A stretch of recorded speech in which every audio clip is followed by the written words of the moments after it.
Hello दोस्तों, मैं सूर्यवंशी भारद्वाज जयसवाल में आपका स्वागत करता हूं। आज सेंटेंस का पार्ट 4 है। इसमें हम लोग पढ़ेंगे इम्परेटिव सेंटेंस के बारे में, जिसे इम्परेटिव सेंटेंस को हम लोग आज्ञासूचक वाक्य भी कहते हैं। आइए समझते हैं कि आज्ञासूचक वाक्य क्या होता है। ऐसे वाक्य जिनसे आज्ञा, निवेदन, प्रार्थना और सलाह का भाव प्रकट होता है, ऐसे वाक्य को इम्परेटिव सेंटेंस कहते हैं। ठीक है। Such sentences which express the sense of request, prayer and advice, such sentences are called imperative sentence। ठीक है। मतलब ऐसे वाक्य जिनसे आज्ञा, निवेदन, प्रार्थना, सलाह का भाव प्रकट होता है, ऐसे वाक्य को क्या बोलते हैं? इम्परेटिव सेंटेंस कहते हैं। जैसे कि प्लीज हेल्प मी, कृपया मेरी मदद करें। ठीक है ना। तो कृपया मेरी मदद करें, कौन सा सेंटेंस है? ये इम्परेटिव सेंटेंस है, लेकिन ये किस तरह का भाव प्रकट कर रहा है? Please help me. ठीक है ना। प्लीज़ का मतलब होता है मतलब रिक्वेस्ट करना एक तरफ से। प्लीज़ का मतलब रिक्वेस्ट करना। तो यहाँ पर ये किस तरह का सेंस दे रहा है? रिक्वेस्ट की भावना प्रदर्शित कर रहा है। रिक्वेस्ट दो तरह से किया जा सकता है, एक काइंडली शब्द से और दूसरा प्लीज़ शब्द से। एक काइंडली और दूसरा प्लीज़। काइंडली और प्लीज़ लगाकर हम लोग किसी भी वाक्य में रिक्वेस्ट की भावना प्रदर्शित कर सकते हैं। गो स्लोली मतलब धीरे चलिए। ठीक है ना। अब धीरे चलिए, ये क्या चीज़ प्रदर्शित कर रहा है? एडवाइस। किसी को कर रहा है धीरे चलिए, मतलब एडवाइस दे रहा है। तो इसमें एडवाइस की भावना एक्सप्रेस हो रहा है। Do not abuse your Elder, अपने से बड़े को गाली नहीं देते हैं। तो ये किस तरह का भी है? ये भी एडवाइज ही है। ठीक है ना। ये भी क्या है? एडवाइज ही है। अपने से बड़ों को गाली नहीं देते हैं। लेकिन इसमें जो ये दो सेंटेंस दिखाई दे रहा है, ये अफर्मेटिव इम्परेटिव है, और ये जो दिखाई दे रहा है ये निगेटिव है। ठीक है ना। निगेटिव इम्परेटिव है। तो kinds of imperative sentence. Imperative sentence भी दो प्रकार के होते हैं। There are two kinds of imperative sentence. और एक होता है अफर्मेटिव इम्परेटिव सेंटेंस और दूसरा होता है निगेटिव इम्परेटिव सेंटेंस। तो इसमें भी कोई अफर्मेटिव इम्परेटिव सेंटेंस का क्या अगर डिफिनेशन देना चाहते तो क्या होगा? ठीक है ना। ऐसे वाक्य जिनसे आज्ञा, निवेदन, प्रार्थना का भाव, प्रार्थना और सलाह का भाव प्रकट होता है, किंतु उसमें निगेटिव शब्द नहीं होता है, नकारात्मक शब्द नहीं होता है, ऐसे वाक्यों को हम लोग क्या कहते हैं? अफर्मेटिव इम्परेटिव सेंटेंस कहते हैं। ठीक है ना। और निगेटिव इम्परेटिव सेंटेंस क्या होता है? ऐसे वाक्य जिनसे आज्ञा, निवेदन, प्रार्थना और सलाह का भाव प्रकट होता है, परंतु उसमें नकारात्मक शब्द भी होता है, तो ऐसे वाक्य को हम लोग क्या कहते हैं? निगेटिव इम्परेटिव सेंटेंस कहते हैं। ठीक है ना। इसके लिए अगर मैं एग्जांपल की बात करूं तो हो जाएगा प्लीज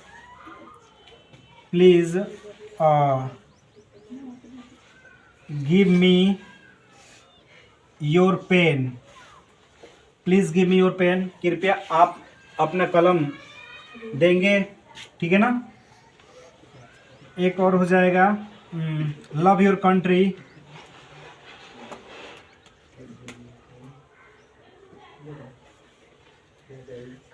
लव योर कंट्री, अपने देश से प्रेम करना चाहिए।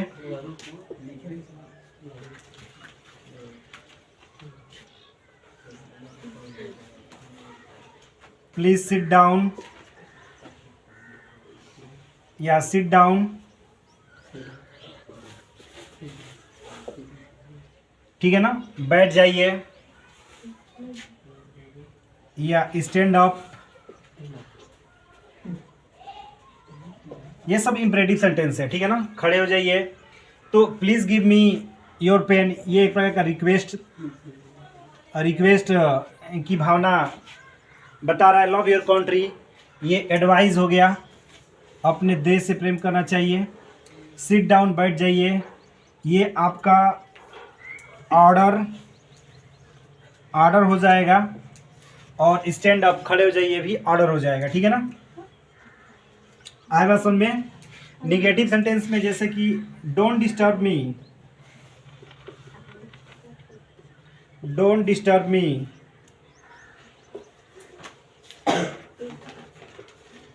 मुझे तंग ना करें। Don't tease me. ठीक है ना। Don't tease me.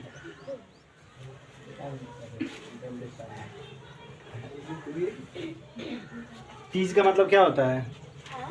टीज का मतलब टीज टीज। चलिए इसे छोड़ दीजिए। इसको लिख सकते हैं डोंट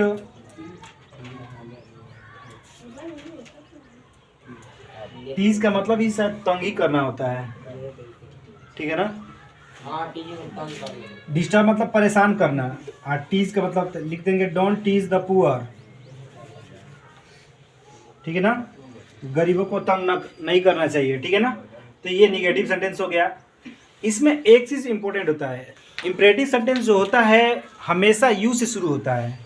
किससे शुरू होता है? लेकिन इस सेंटेंस में यू हाइड रहता है, हाइड का मतलब छिपा हुआ रहता है, ठीक है ना। हमेशा के हमेशा इम्परेटिव सेंटेंस जो होता है यू से शुरू होता है, लेकिन यू जो होता है इसमें हाइड रहता है, ठीक है ना। बस यही है इम्परेटिव सेंटेंस, इसमें कोई खास चीज़ें नहीं है, बस शर्तें आपको ध्यान में रखना है कि इम्परेटिव सेंटेंस को कैसे पहचाना जाए, ठीक है ना। जब इम्परेटिव सेंटेंस को पहचानने आ जाएगा तो आप इस पर इम्परेटिव सेंटेंस से एक्टिव से पैसिव वॉइस बनाने के लिए आता है, आसानी से बना लेंगे। अगर पहचानने नहीं आएगा कौन आर्डर है, कौन एडवाइस है, कौन रिक्वेस्ट है, तो आप बना नहीं पाएंगे। आए बात समझ में ना। तो ये जरूरी है कि आप पहचान सकें कि कौन सा आर्डर हो रहा है, कौन सा एडवाइस हो रहा है, कौन सा रिक्वेस्ट हो रहा है, ठीक है ना। तो ऐसे वाक्यों को यदि पहचान लेंगे तो इसका इम्परेटिव और नरेशन में भी नरेशन बनाने के लिए आता है, आसानी से बना सकते हैं, ठीक है ना। तो आज के लिए इतना ही, धन्यवाद।